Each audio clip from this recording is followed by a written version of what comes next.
All right, good afternoon and welcome to Touch for Food 2022. Today we get to talk with specialists from different areas that is in agriculture, AI, artificial intelligence, and of course the environmental world. We have our specialists on standby to answer our questions by video calls and of course the voice calls if networking will permit us. My name is Adetuyi Foluke and with me today is Yami, thanks for joining us, and you're currently logged on to Futa Radio 93.1 FM. Yes. So if we have our specialists on ground, our engineers should please let us know ASAP. But let's just give our questions out to them. So wherever they are, if they are connected like this, they can answer the questions. The first question is directed to Mr. Shegun Adegoke. He's actually a graduate of FUTA at the Federal University of Technology Akure. He's the managing director of the Bay Project. Yes, and is also into real estate. Here are your questions. The first question is: agriculture is evolving. As an engineer, yes, currently involved in the hydroponic agriculture with key interest in supporting rural farmers. We've taken note of your cashew empowerment project or program in Okiogo in Nigeria. How would you explain hydroponic agriculture to a layman? Let me the second question. Okay, would also like you to tell us more about your Zero Hunger campaign for 2022 and this project's benefits to Nigeria, to Africa, and then the world at large. Yep. Okay, while we wait for him to answer those questions, we'll just take a short break.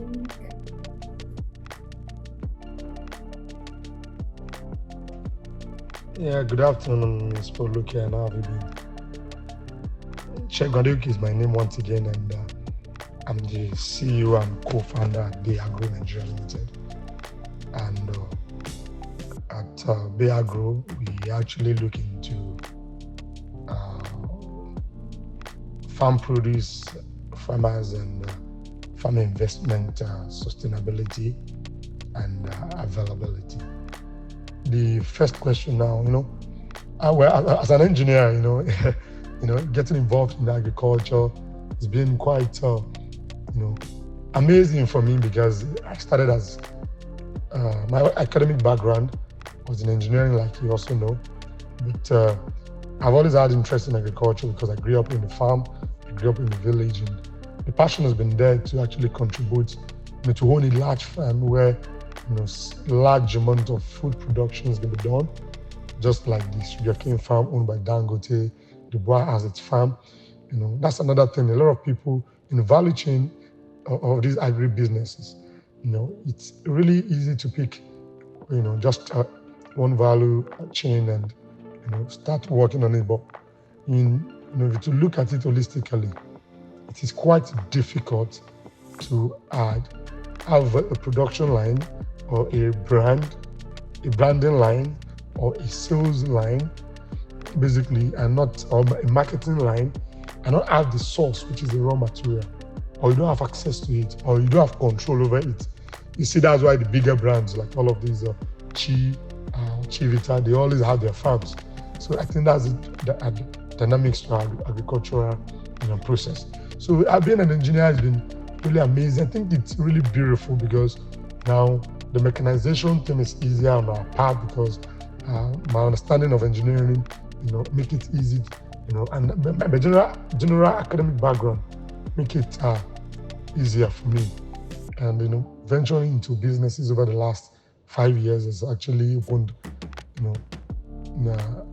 our mind to, a more advanced way to doing agricultural businesses than just oil and cutlasses. So that now leads to hydroponics. The hydroponic agriculture, in a simple term to a layman, is not planting on the soil, but putting the constituents required in the soil, like the phosphorus and nitrogen, putting it together in solvents, in a more liquid than solid, which is the soil form. Having a solvent like aqueous solution to supply nutrients to your plant. Mostly vegetables, lettuce, and all of that are actually, they do well in this environment. It's always a controlled environment where the nutrients are, artificially, put together. So now you are not exposed to the natural occurrence of climatic changes anymore.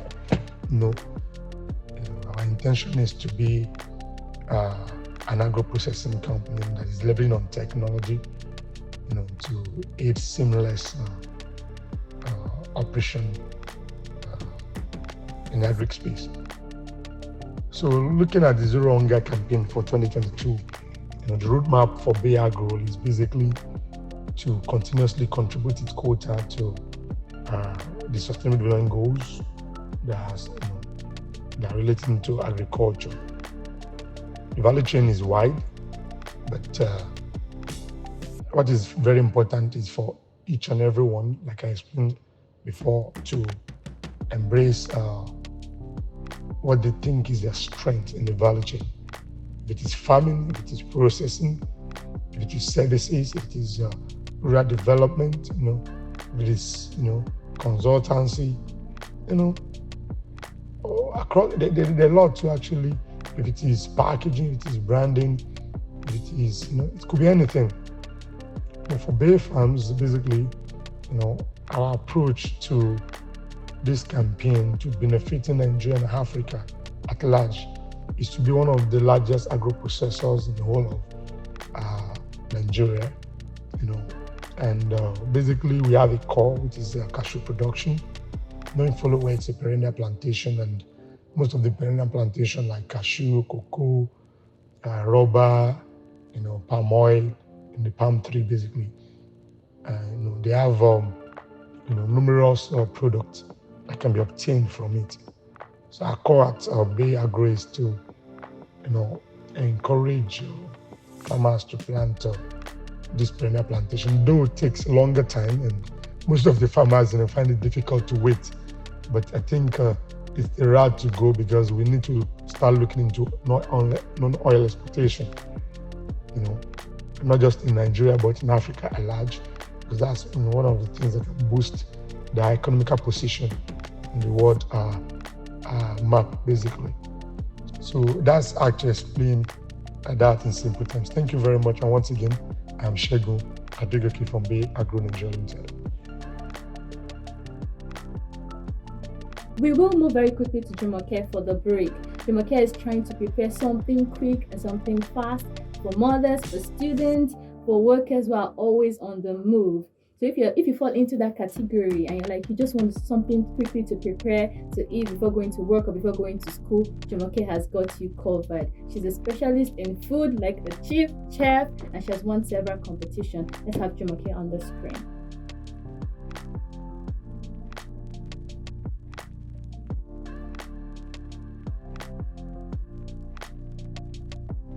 Hello, welcome to Stansberry Kitchen. My name is Adetuyi. Okay, I'm going to be teaching you how to make two different meals from plantain and egg. So these are my ingredients. These are actually optional. It is not necessary that you use all this, but if you want a tasty and delicious meal, of course, you can add anything you want to it. So the first one is plantain frittata, and the second one is boiled plantain and egg sauce.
boiled plantain with omelette.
This is what plantain frittata looks like. It takes just 25 minutes to get it done. I'm sure you've learned one or two things in this video. This brings us to the end of the cooking, and the nutritional benefits of this meal will be shown on the screen. Thank you so much for your time. Let's go back to Foluke and Yami in the studio.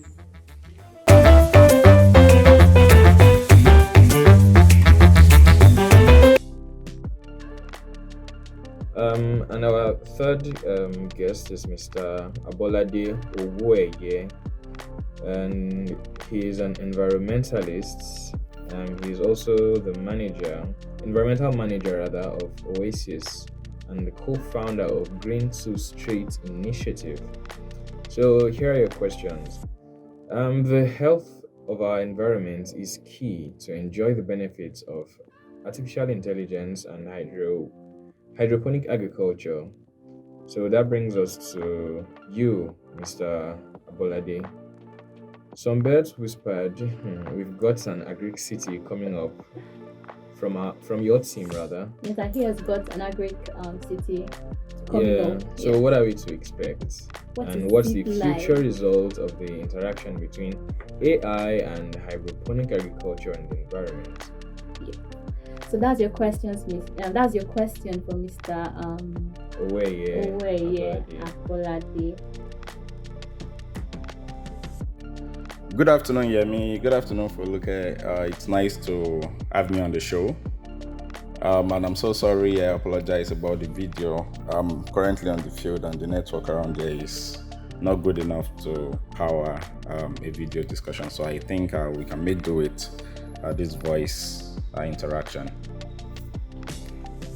And it's always a good time for me when people ask about the effects of AI in any field, and as in this case, it is on food security, which is very germane to all of us because food is very important to lives. And it's always very funny when people are talking about environmental sustainability and they forget that humans are actually part of the environment and the things that we need to preserve in the environment. And one sure way we can achieve this is by ensuring food security for us and the generations to come. So AI is a very beautiful field, and the possibilities of AI are quite numerous, as we all know. And when it comes to agriculture, especially hydroponic agriculture, which is basically aquaculture or cultivating plants using water, it's a very promising field, an interesting field that helps in conservation and contributes a lot to environmental sustainability.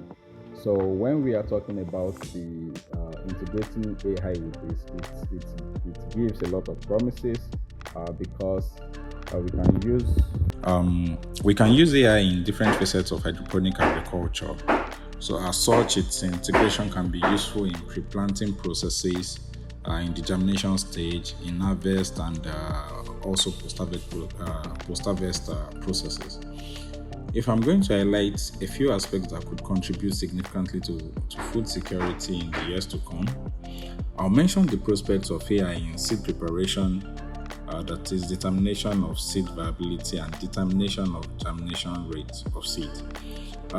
Integrating AI in this aspect will help ease a lot of hassles associated with filling seeds, and as well probably eliminate some fears associated with GMOs that are usually misconstrued to have likelihoods of being harmful to consumers.